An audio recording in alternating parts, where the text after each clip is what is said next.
Hey guys, and welcome back to Content is Profit. Today, I have a pretty uncomfortable topic to talk about. A couple of weeks ago, we were super fortunate and we took our kids to Disney Merry Christmas, and it's slowly becoming this family tradition. And we decided to go on a Tuesday where hopefully there was not a lot of lines. And I'm like, man, like Tuesday work day, I'm a workaholic, I guess. And I'm like, how can I make this experience a little bit different, and how can I extract a lesson out of it?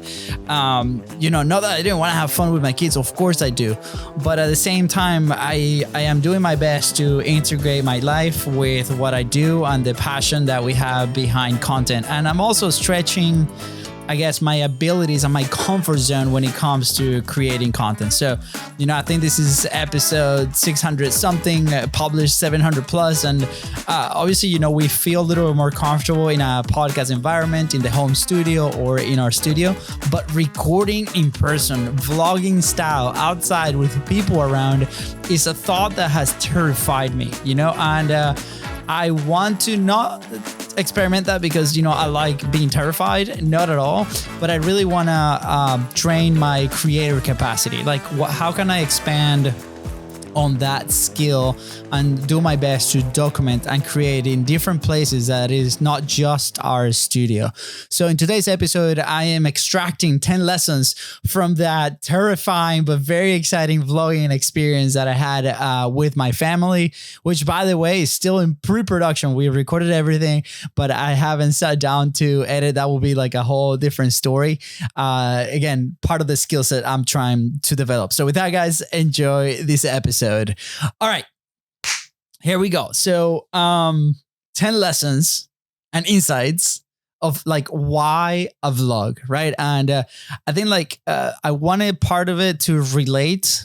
I feel like because we're podcasting so much, I've been feeling a little disconnected from maybe the fear and excitement that is create a new style of content, which we see a lot in our studio when people come in. And, I found myself, it's super simple. Just sit down here and talk to the camera. But turns out it's not that simple, right? Everybody's like, damn it, Luis, like, why would you say it's a simple thing to do when it's not? And I'm like, okay, I feel like I'm going to run some experiments.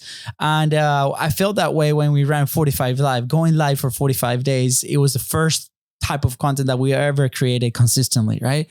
So on this new phase, I'm like, okay, I want to create like a personal channel just for me, for fun, to create. How I framed it was to create movies with my family about things that we love. And so here we go. This is the debrief, right? So number one, a vlog forces you to document and not create. Like, this was definitely an exercise. And, the vlog style is more of a very casual. It feels like not scripted at all. And I think like part of me has been like part of my creation type, I guess, is I don't like a lot of scripted things. Like, if you see my notes right now, which are like behind the camera, are a bunch of bullet points, right? And there's a lot of people that certainly feel better with a full script. So this instance is forcing my creative muscle to be in the moment, try to see the situation under a different perspective, and focusing more on telling the story while I'm living it. I don't know if that makes sense, but for me was, the difference between documenting the journey and feeling pressure to create something perfect, right? It's the same principle that Gary Vee talks about, every single day. He's like, just grab your phone and start recording. So part of it was, I was in the line with my kids waiting, and I felt excited because it was a 5-minute line instead of like a 30 or 40 or 1 hour line. And I would literally put out the camera, sat there with my kid, and I was telling like how I was feeling. And it was more documenting and sharing the moment, right? So it forces you to do that because in a vlog, you have no idea what's going to happen, right?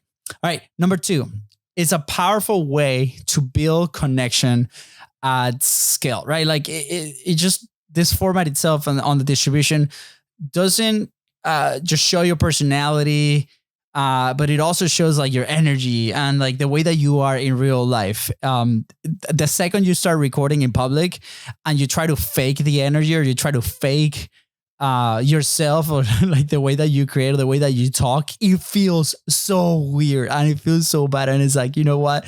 I'm just gonna commit to myself. So it comes off really more genuine. So I haven't watched the footage. I know how I felt when I recorded, but when I watch the footage, I guess I'm gonna see if that's real. But what is true is like the more I record it, the more authentic and natural it felt, right? I didn't have to fake the energy. I didn't have to, fake how I feel. And like this takes a whole different level of like being comfortable with yourself, right? In a podcast or an interview might be a little bit easier. The fact that, you can maybe become that personality. And we talked about this in previous episodes that allow you to have that interview.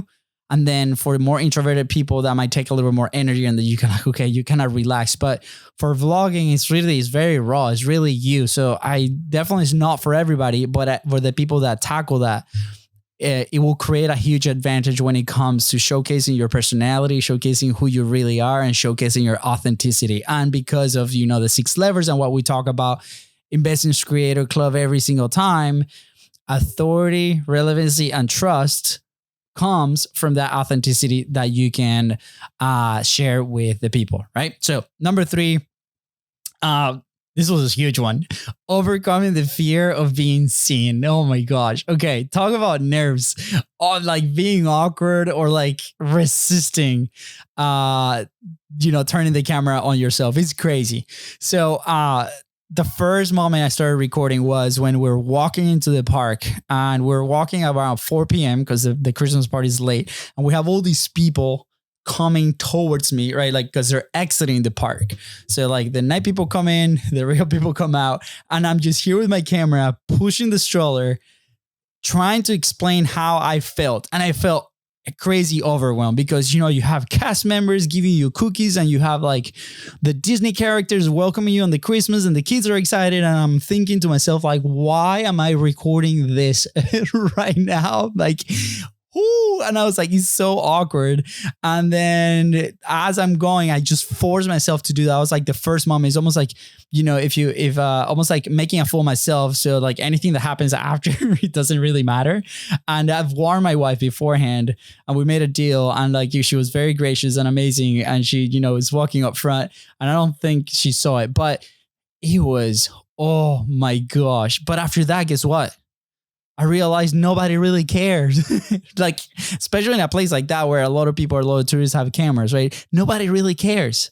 As soon as I started talking, and then I kind of looked around, and I saw that nobody was even looking at me. Everybody's, with their own problems, their own things, or their own experiences, right? It was so much easier. Pro tip. It helps to bring a smaller camera. So if you have like this massive rig where you're like holding this big camera, of course you're going to draw some attention. But in that specific case, I was recording with the DJI Osmo and his tiny, tiny, tiny one. And honestly, I just like placed it on top of the stroller pointing at me. So it was not like I was holding my arm up front and doing this. So that really helped. All right. Number 4 is the misconception that behind the scenes is boring. Often, really, I feel like behind the scenes can be more exciting than the actual thing. They're like, okay, how did they actually do this? Things like feel normal, like the workflow, the gear, family moments, studio time, or, your business, like for you are like natural, like day-to-day things. It's actually fascinating for other people to watch. And it's crazy. We have a few reels that we've created and a few things of like kind of like behind the scenes in the studio, or like day to day. Or the other day I posted a story of my kids, shooting the soccer ball in a wall in the garage. And I saw many comments were like, I didn't know you had, like, I started to build like a little home, like not crazy, but like a home gym that I, try to get my body moving. But we have some like fake grass, and we have like these pull-up bars and a treadmill that somebody gave me. And we have so many comments coming in. We're like, dude, like I would love like a gym like that. Like what do you have in there? And so much engagement. And it's actually fascinating to see kind of like that behind. So your normal is someone else's inspiration. So I think that's cool. We'll see what the comments. I shared a little stories in the park experience, and we also made comments saying, hey, like I can't wait to kind of see this, right? Including my family, which I was like, oh my God, they're gonna be so nervous, right? All right, number 5. Vlogging improves your speaking and storytelling skills. Okay. Like you quickly realize you're like crafting an narrative every time you hit record. And by that, I mean, like, you're building the story as it goes. And I cannot tell you how many videos of like how to vlog or how to do the thing I saw before like going in this. Like, we go into like this research mode, right? Before we try to create something new. And sometimes like I've almost felt like falling into that dark hole of research. And I've, so many people have fallen there. And it's really hard to get out. And then we get super overwhelmed and then we don't do anything. Like with vlogging, that has been my thing for the longest time. So I relate. So what I did was like, okay, I stopped because everybody's like, okay, you need to script this, or you don't need to script this. You see like opposite views. But what I did is like, okay, if I'm committing to vlogging, what is vlogging? It's documenting this thing and this experience that's happening. So I'm telling the story of this experience. So the narrative will come from that. It's very different from a YouTube scripted video that you're explaining something. So it's going to help you basically become a faster, more nimble, almost like street smart creator if you do that. And a great way to start is with a mini vlog where it's okay, I'm just going to document this like next hour and see what happens. What is the narrative here? What is the problem I'm solving? What is the experience I'm facing? And then you can start, creating your hooks and your things and the structure of the episode. Super, super cool. All right. Number 6, it forces you to notice your own process, right? Recording a video makes you audit your day, your habits, and your systems, right? You start asking like, okay, why do I do it this way? How can I streamline this thing of my day? Like, what's actually worth sharing in my day, right? It's like really interesting because if you're creating a vlog for like the business, for example, you're like, okay, am I actually doing the right thing here?